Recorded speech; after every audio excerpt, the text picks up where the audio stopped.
Yes అండి. నేను ఇప్పుడు ముంబై హైవేలో ట్రావెల్ చేస్తూ ఉన్నాను. బిహెచ్ఈఎల్ ఫ్లైఓవర్ తర్వాత ఉన్న ప్రాంతంలో ఉన్నాను.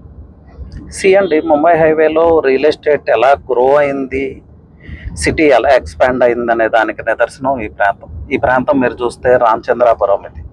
సో లాస్ట్ 10 years బ్యాక్ కూడా, లాస్ట్ 10 to 15 years బ్యాక్ ఈ ప్రాంతానికి వస్తే చాలా ఐసోలేటెడ్గా ఉండేది. ఈరోజు చూస్తే ఒక మాల్ కనిపిస్తుంది, south India shopping mall, everything is here.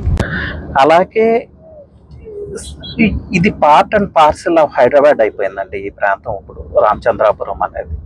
So real estate investment ఎలా చేయాలి అని చెప్పే దానికోసమే ఈ ప్రయత్నం.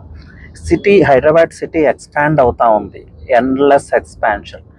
సో ఈరోజు మనకు ఐసోలేటెడ్గా కనిపించే place after 5 years 10 years fully developed ప్లేస్గా ఉంటుంది.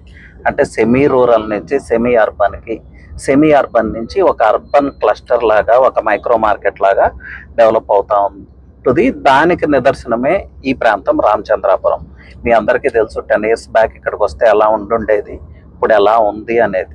సో ఇన్వెస్ట్మెంట్స్ ఎలా చేయాలి, 5 years తర్వాత ఈ ప్రాంతం ఎలా ఉండబోతుంది, 10 years తర్వాత ఈ ప్రాంతం ఎలా ఉండబోతుంది, డెన్సిటీ ఆఫ్ పాపులేషన్ ఎలా ఉండబోతుంది, ఈ డాట్స్ అన్ని కనెక్ట్ చేయాలి, ఎక్స్ట్రా ఫాలోయిట్ చేయాలి. ఆ విజన్తో ఇన్వెస్ట్మెంట్ చేస్తే మంచి ప్రాఫిట్స్ రీప్ చేసుకోవచ్చు. సో రామచంద్రాపురంలో 10-15 years బ్యాక్ ఇన్వెస్ట్ చేసిన వ్యక్తులు ఈరోజు కోటీశ్వరులు. అప్పుడు కంప్లైంట్స్, ఎక్స్క్యూజెస్తో ఇన్వెస్ట్ చేయకుండా వేచి ఉన్న వ్యక్తులు ఈరోజు ఏమవుతుంది, ఎక్కడో కంపోలో, ఎక్కడో నారాయణపూరో ట్రావెల్ చేయాల్సి వస్తుంది investment purpose.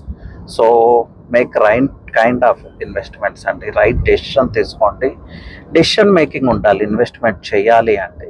So do proper kind of research and make right kind of investment. అంతేగాని ఎక్స్క్యూజెస్తో మీరు అవాయిడ్ చేస్తే రాబోయే 5-10 yearsలో సొసైటీలో మీ ప్లేస్ డౌన్ఫాల్ అవుతుంది. అది గమనించండి. Thank you.